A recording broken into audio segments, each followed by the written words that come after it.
নমস্কার বন্ধুরা, আজ আবারও চলে এলাম তোমাদের সাথে আমার লাচে থালি শেয়ার করতে। তো দেখে নাও আজকে গরম গরম ভাতের সাথে কি কি মেনু ছিল।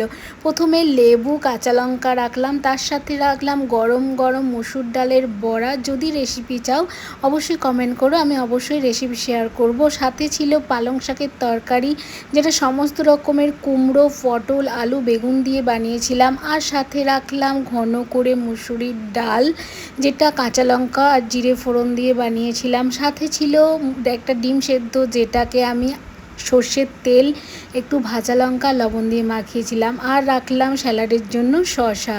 তো আজকে লাঞ্চের মেনু তোমাদের কেমন লাগলো সেটা অবশ্যই জানাবে। আজকে কিন্তু ছিল ছিমছাম সাদামাটা মেনু, যেটা আমার এখন খুবই ভালো লাগছে। গরমে বেশি রিচ খাবারও একদমই খেতে ইচ্ছে করছে না। আর আজকের ভিডিও তোমাদের ভালো লাগলে অবশ্যই আমার চ্যানেলটাকে লাইক আর সাবস্ক্রাইব করে পাশে থেকো।